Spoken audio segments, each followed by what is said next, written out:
जय हिंद दोस्तों, practical astrology में आपका स्वागत है। मैं अविनाश और आज इस वीडियो में हम बात करेंगे कि शुक्र किस प्रकार से वैवाहिक जीवन को विवाह को प्रभावित करता है। तो आप जानते हैं शुक्र विवाह और वैवाहिक जीवन का कारक ग्रह है। पुरुष की कुंडली में स्त्री का कारक ग्रह, पत्नी प्रेम का कारक ग्रह है। यदि किसी की कुंडली में शुक्र यदि पीड़ित होता है, पाप प्रभाव में होता है, तो संभावना बनती है कि वैवाहिक जीवन में समस्या आएंगी। और सबसे ज़्यादा शुक्र को पीड़ित करने वाली जो स्थिति है वो उसको बता रहे हैं कि शुक्र के सबसे जो परम शत्रु हैं वो सूर्य और चंद्र हैं। तो जब कभी किसी भी कुंडली में शुक्र सूर्य की राशि सिंह में अथवा चंद्रमा की राशि कर्क में बैठेंगे तो वो पीड़ित हो जाएंगे वहाँ पे। और ऐसे शुक्र पे किसी भी पाप ग्रह का प्रभाव आ जाए या नक्षत्र नवांश में भी शुक्र यदि सूर्य और चंद्रमा से संबंध बना है तो वहाँ पे फिर विवाह में समस्या खड़ी हो जाती हैं। तो शास्त्र ज्योतिष ग्रंथों में यह माना गया है कि शुक्र विवाह का कारक ग्रह है और विवाह और वैवाहिक जीवन का कारक ग्रह है। एक लंबे वैवाहिक दाम्पत्य जीवन के लिए शुक्र का बलि होना आवश्यक है। यदि किसी कुंडली में यदि शुक्र पाप प्रभाव में हो, यानी कि पाप कर्तृ दोष में हो, शुक्र पे पापी ग्रहों का प्रभाव हो, या शुक्र से चौथे आठवें 12 भाव में पापी ग्रह बैठे हों, तो दाम्पत्य जीवन बहुत कम होता है। ये दाम्पत्य जीवन बहुत खराब हो जाता है। हालांकि इन सब दाम्पत्य जीवन के संबंध में बाकी गहराई से जानकारी के लिए सप्तम भाव का स्वामी, चौथा भाव को स्वामी, नवांश आदि से पूरी कुंडली देख के विश्लेषण किया जाता है। लेकिन शुक्र मुख्य रूप से आपके कारक ग्रह हैं विवाह के, दाम्पत्य जीवन के, इसलिए शुक्र का भी विशेष यहाँ पे अध्ययन करना चाहिए। तो ये जो कुंडली है इनका 1980 का जन्म, 43 वर्ष की उनकी उम्र हो गई और शुक्र की महादशा में और बुध की अंतर्दशा में सन 2014 में इनके जीवन साथी की मृत्यु हो जाती है। तो इनको वैधव्य का दुख यहाँ पे सहन करना पड़ा। तो इस कुंडली में क्या योग बने वो हम आपको बता दें कि लगन में बैठा लग्नेश जो 0 अंशों का है। देखने के लिए आपको यहाँ पे पंच महापुरुष राजयोग का रोचक योग बनाएगा। उसका फल भी बाद में मिल गया, पति की स्थान पे यहाँ पे पुलिस की नौकरी भी मिल गई।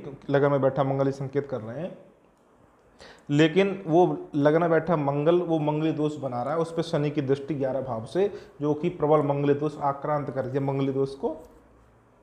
इसके साथ जो मुख्य जो मैंने आपको बताया अभी, शुक्र का पीड़ित होना या शुक्र के पाप प्रभाव में होना किस प्रकार से वैवाहिक जीवन को खराब करेगा।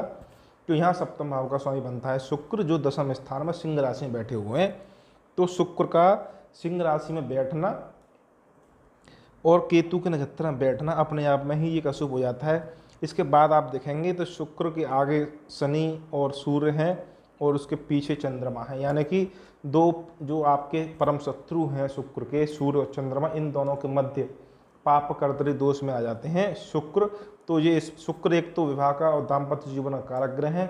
इसके साथ साथ शुक्र सप्तम भाव यानी कि जीवन साथी के भाव के भी स्वामी बनते हैं, इसलिए इन पे 2 गुना दोहरा प्रभाव यहाँ पे पाप प्रभाव आ गया। तो ये शुक्र के पाप प्रभाव में होने के कारण यहाँ दाम्पत्य की अवधि बहुत कम हो गई।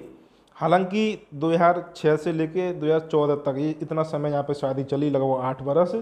इसका एक मुख्य कारण ये है कि 8 वर्ष का दाम्पत्य सुख यहाँ मिला, वो गुरु की 11 भाव में बैठ के सप्तम भाव पे दृष्टि, इसलिए यहाँ 8 वर्ष तक चल गए। और अन्यथा यदि गुरु की दृष्टि नहीं होती तो ये अशुभ घटना उससे पहले ही वहाँ पे होने की संभावना बन जाती है।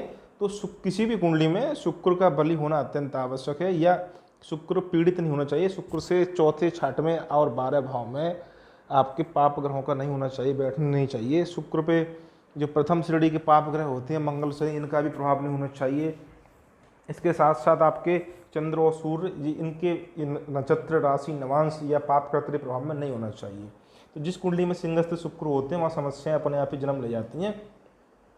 इसके बाद और बताएं यहाँ इस कुंडली में वैधव्य के बारे में और यहाँ पे बताएं विस्तार में। तो आप देखेंगे कि अष्टम भाव जो होता है वो वैधव्य का होता है, या ये कहिए आयु का होता है। ये समझिए कि दाम्पत्य जीवन कितने लंबे समय तक चलेगा, मांगल स्थान ये होता है अष्टम भाव। इस अष्टम भाव पे किसी स्त्री लड़की की कुंडली में अष्टम भाव पे पाप ग्रहों का प्रभाव नहीं होना चाहिए, अन्यथा वहाँ पे अशुभ परिणाम की संभावना बढ़ जाती है। यहाँ आप देखेंगे तो एक तो लगन में बैठा मंगल यही मंगली दोष बना रहा है, इस पर किसी भी शुभ ग्रह की दृष्टि नहीं है, इसलिए जो मंगली दोष बनता है।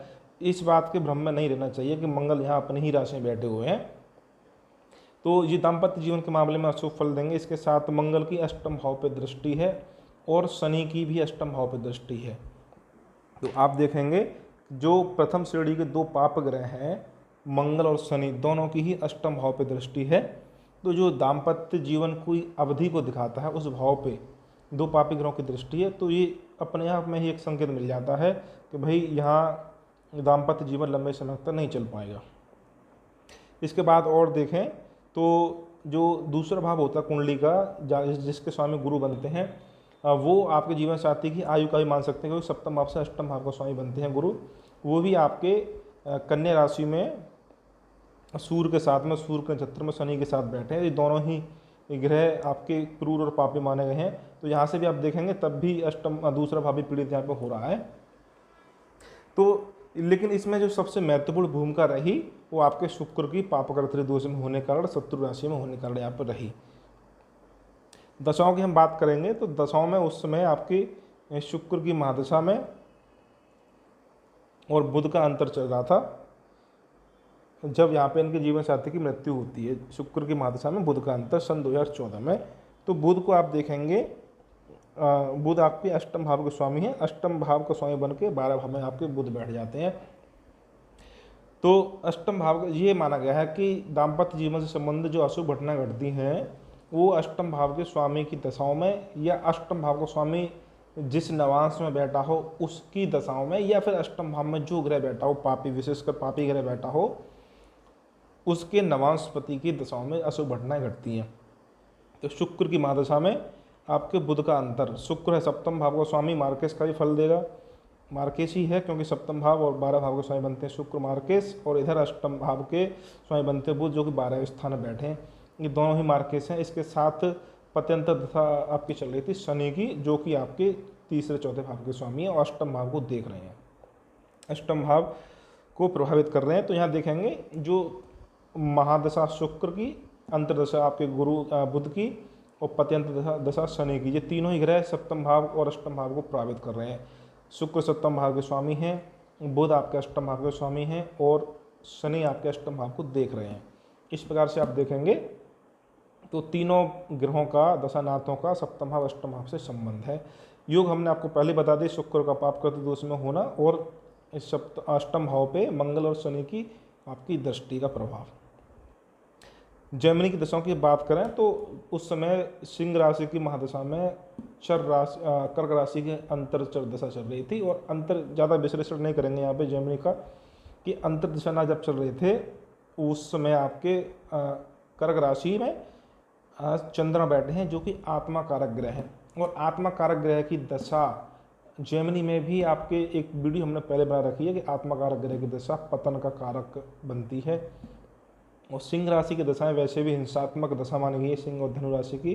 तो जीवन में हिंसात्मक दुर्घटना वहाँ कुछ हो सकता है, अप्रिय घटना वहाँ हो सकती हैं। इस प्रकार से सिंह राशि की महादशा में कर्क राशि की चरंतर दशा में ये दुर्घटना वहाँ पर हुई थी। तो आज की वीडियो में इतना ही। वीडियो को लाइक करिए, शेयर करिए। धन्यवाद।